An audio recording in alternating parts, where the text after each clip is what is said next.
शीर्ष है नारी शक्ति वंदन से मजबूत होगी मात्र शक्ति। इस चर्चा में भाग लेने के लिए हमारे साथ विशेष मेहमान जुड़ गए हैं। श्वेता शालिनी भारतीय जनता पार्टी प्रवक्ता है। श्वेता जी, आपका स्वागत है। ऋषि मिश्रा हमारे साथ है कांग्रेस पार्टी से, और अदिति टंडन हमारे साथ हैं, associate editor the Tribune. Aditi ji, आपका भी बहुत बहुत स्वागत है। ऋषि, सबसे पहले आप ही का रुख करते हैं, इसलिए कि कल से 3 दिन भारत के लोकतंत्र में, साथ ही साथ मुझे लगता है कि विकसित भारत की जब हम बात करते हैं तो महिलाओं की भागीदारी के लिहाज से बेहद अहम होने जा रहा है। इंडिया गठबंधन ने एक बैठक की, महिला आरक्षण कानून को लेकर लगातार कांग्रेस मुखर रही है, तुरंत इसे लागू करने की, तत्काल लागू करने की 2023 में मांग कर रही थी। फिर आज क्या वजह है कि कई सवाल खड़े कर दिए हैं कांग्रेस ने?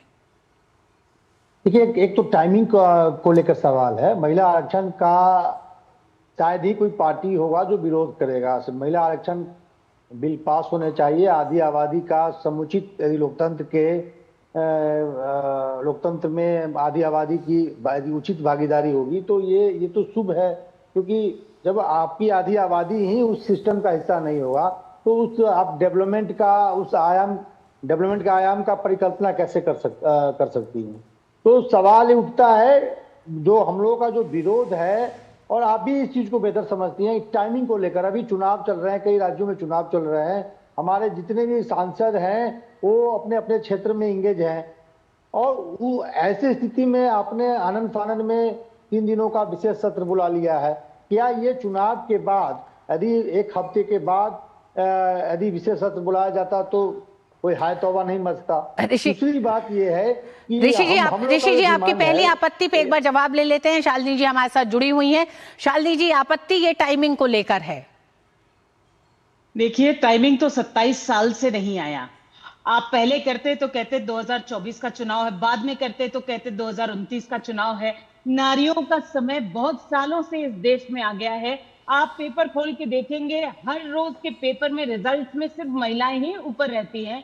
लेकिन कहीं ना कहीं जब भी ये अधिनियम की बात आती है तो विपक्ष यही कहता है कि टाइमिंग सही नहीं है।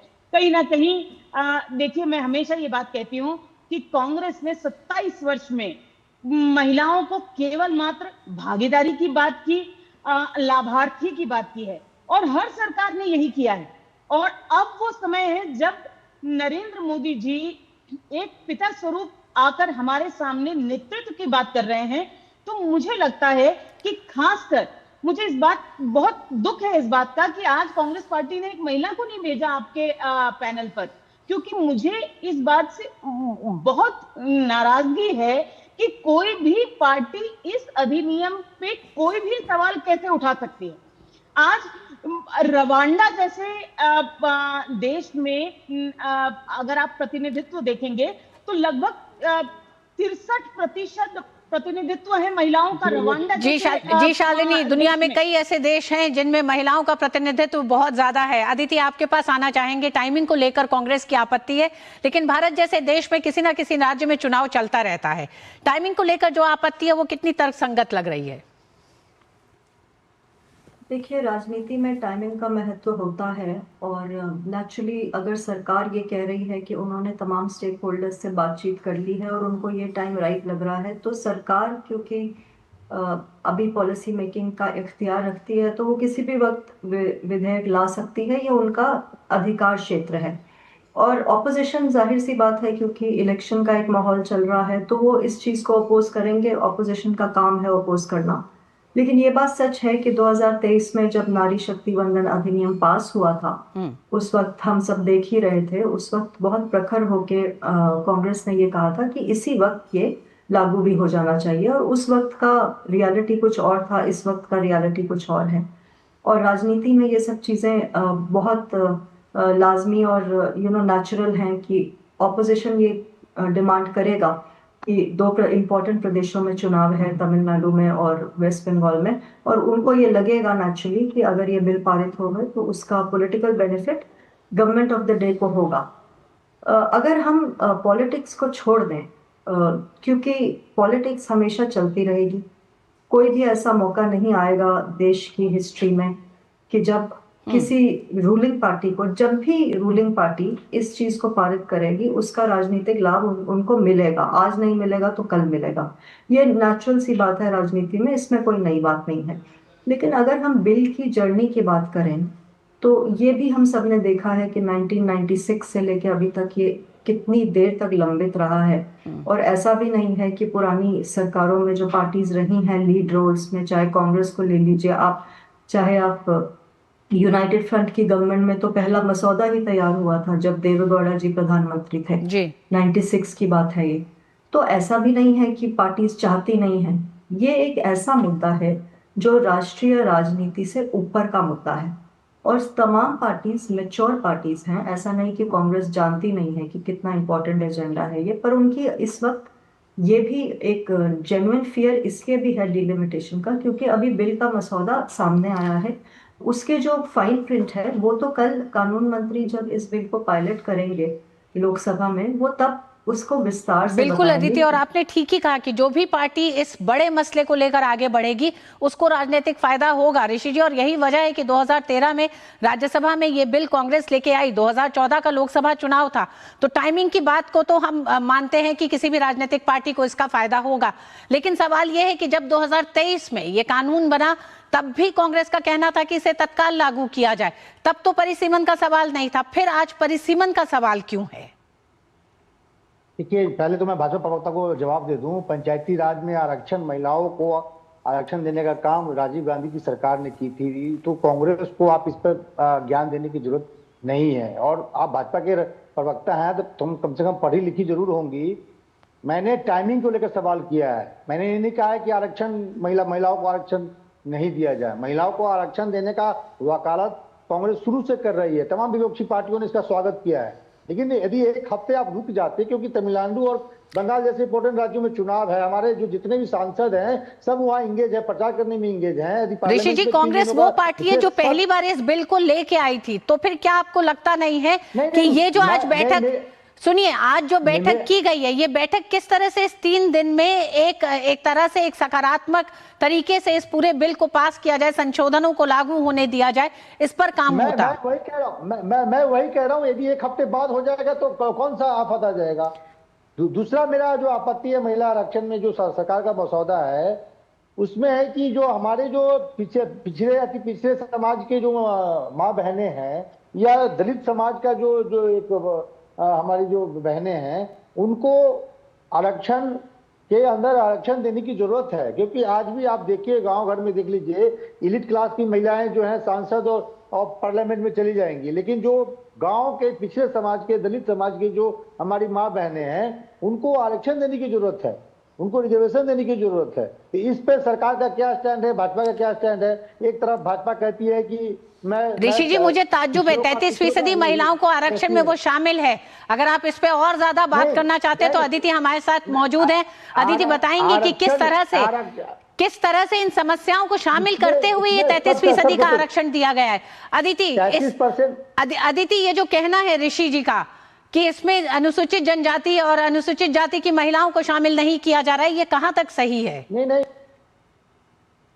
उनको विशेष आरक्षण मिलना चाहिए। मैं ये कह रहा हूँ, आप गलत उसको मतलब ट्विस्ट दे रही हैं। हम कह रहे हैं कि जो 33% आरक्षण आप महिलाओं को देंगे, उसमें जो ओबीसी है या SC ST है, उनको विशेष रिजर्वेशन दिए जाए, उसमें मिलना चाहिए।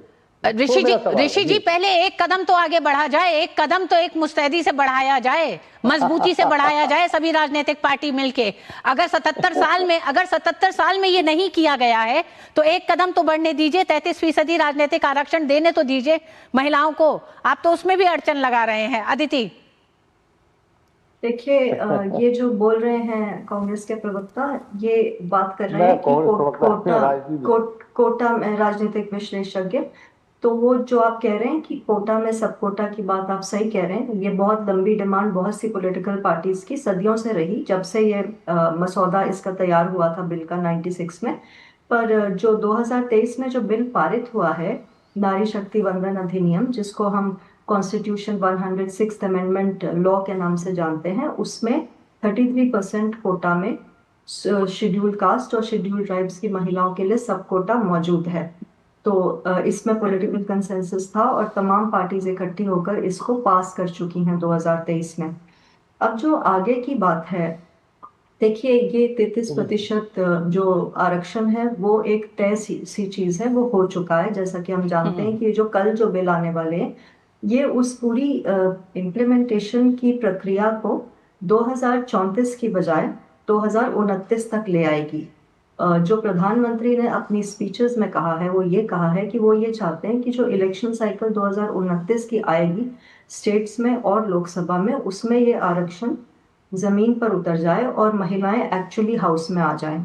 अब जो सबसे इम्पोर्टेंट चीज हमें कल देखनी होगी जब ये बिल्स पारित होंगे, तब हमें ये देखना होगा कि किस तरीके से हर राज्य का नंबर ऑफ सीट्स बढ़ता है, कितना बढ़ता है और अंत में जाके कितना वो रुकता है, ये हमें कल पता नहीं लगने अदिति, वाला। अंत में आपसे ये भी जानना चाहेंगे, 2/3 बहुमत की चुनौती क्या सरकार के सामने दिखाई देती है? क्योंकि संविधान संशोधन को पास कराने के लिए सरकार को ये जरूरी है, और जिस तरह से विपक्षी पार्टियों का अभी तक का जो एक तरह से अपना उन्होंने रुख दिखाया है वो उसके समर्थन में दिखता नहीं है। देखिए लोकसभा में तो कोई प्रॉब्लम आने वाली नहीं है मुझे लगता है, क्योंकि एनडीए की संख्या पूरी है और जो बहुत सारी फ्रेंडली पार्टीज रहती हैं उनसे सरकार चर्चा में बहुत देर से एंगेज्ड है। किरण रिजिजू जी जो हमारे पार्लियामेंट्री अफेयर्स मिनिस्टर है, उन्होंने बहुत मीटिंग्स भी की हैं, कांग्रेस के नेताओं के साथ भी की है। राज्यसभा में क्या रुख लेता है ये बिल, वो देखना होगा कि वहां पर किस तरीके की चुनौती आती है, क्योंकि आज हमने देखा कि बीजू जनता दल जो लार्जली प्रोग्रेसिव चीजों पर सरकार के साथ रहता है, वहां पर भी नवीन पटनायक जो नेता है उन्होंने ये कहा है कि उनको क्लैरिटी चाहिए डीलिमिटेशन के इशू पे।